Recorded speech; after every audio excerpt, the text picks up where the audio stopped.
tentunya di sini perlu dipahami yang diampuni dosanya ada dua hal. Yang pertama, orang itu bertaubat sebelum dia meninggal dunia. Yang kedua, orang itu melakukan amalan-amalan soleh yang menyebabkan terhapusnya dosa-dosa yang pernah dia lakukan. Memang kita ini manusia disebut dari kata insan. Ada yang mengatakan ulama kita dari kata nasia. Artinya nasia itu makhluk Allah yang suka melupa. Ya, dalam kondisi sadar, kita semua dalam kondisi lingkungan yang baik-baik, ya tentu kita menyatakan diri untuk tidak melakukan apa yang dilarang oleh Allah. Tapi kadangkala juga kita terbawa dengan kondisi ya yang menyebabkan kita mudah untuk melakukan kejahatan ataukah kesalahan. Bahkan kesalahan itu biasa ada kaitannya dengan ibadah itu sendiri. Ya. Ya, kalau misalnya kita di pasar ada orang yang menyenggol, ya mungkin orang itu dengan fisiknya yang rewa misalnya, ya mungkin masih bisa kita mengatakan wah kamu ini berlebihan misalnya, atau sedikit marah lah. Ya, tapi karena memang kondisi pasar atau gimana. Tapi kadangkala kita dalam kondisi melakukan ibadah pun juga muncul emosi.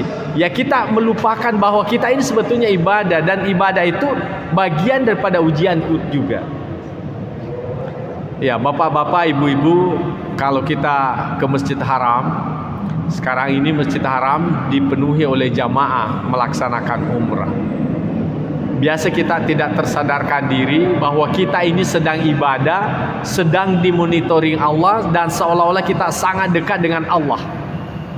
Gimana kondisi seperti itu? Ya kadangkala kita melakukan hal-hal menyimpang daripada rasa kasih sayang terhadap sesama umat manusia.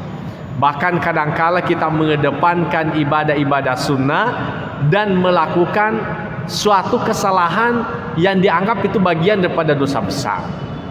Misalnya pada saat kita bertawaf, ya mungkin ada orang agak cepat fisiknya berjalan, akhirnya orang itu mengenai kita dan kita membalas dengan menyiku misalnya dengan secara sengaja, padahal orang itu kan tidak sengaja.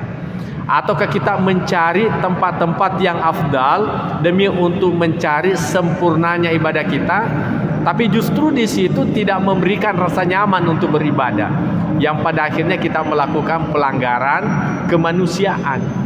Nah ini kadangkala. Nah itu semuanya kaum muslimin bisa mengantar kita untuk melakukan sebuah pelanggaran. Nah terlepas daripada itu, tentu juga diharapkan bagaimana Allah Subhanahu wa taala memaafkan dosa kita, ya dengan melalui cara bertobat itu.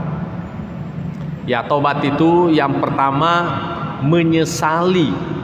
Ya menyesali, betul-betul menyesal daripada apa yang kesalahan yang pernah dia lakukan.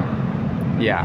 Jadi kalau tadinya pernah minum, tadinya pernah meninggalkan ibadah, sholat, puasa dan sebagainya, menyesal, betul-betul tidak akan mengulangi lagi, dan betul-betul sudah mau melaksanakan apa yang menjadi kewajibannya kepada Allah Subhanahu wa taala. Dia menyesal, ya. Yang kedua, meninggalkan tempat kemaksiatan itu. Maksudnya supaya tidak terpancing untuk melakukan kemaksiatan, maka tempat-tempat maksiat itu sudah tidak muncul lagi di pikirannya. Kalau di hotel tidak mau lagi masuk di hotel. Kalau tempat perjudian tidak akan mendatangi tempat itu. Pokoknya dia betul-betul memutuskan hubungan dengan tempat yang pernah dia tempati melakukan kemaksiatan itu. Ya. Tentu lain halnya dengan orang yang meninggalkan menyesal dengan orang yang tidak punya daya lagi, ya, yang tidak punya daya lagi. Cau nih baru dia katakan saya ini sudah taubat, lain cau lain taubat itu, ya, lain. Nah, yang namanya taubat, meskipun kemampuan itu masih ada dirinya, tetapi memang sudah putuskan tidak akan melakukan. Misalnya dia main judi, masih banyak uangnya, tapi memang dia sudah putuskan tidak, saya berjudi lagi. Kalau misalnya senang melakukan sebutlah misalnya nyabung, ya tentu juga kaitannya dengan judi, semuanya itu ditinggalkan. Ya. Ataukah dia misalnya sering berkelahi dengan orang lain, dia sudah taubat, ya. Sudah dia tinggalkan yang namanya sering emosi, memukuli orang. Padahal sebetulnya dia tidak bertaubat, tapi cauni fisiknya berlaga. Itu lain. Ya, jadi yang dimaksudkan di sini, meskipun ada kekuatan bagi dirinya, ya, untuk melakukan kemaksiatan itu memang sudah tidak mau lagi. Jadi itu yang pertama. Yang kedua yaitu meninggalkan tempat itu.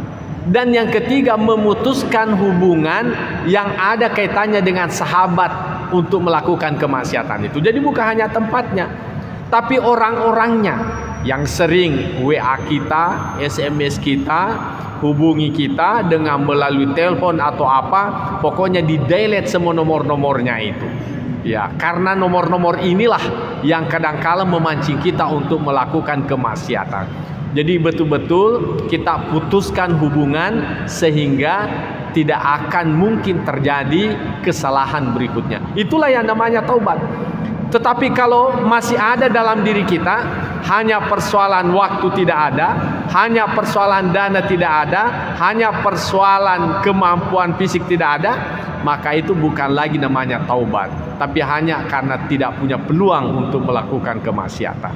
Nah, siapa yang termasuk orang-orang seperti ini, niscaya seluruh kemaksiatan yang pernah dilakukannya, niscaya Allah Subhanahu wa taala memaafkannya.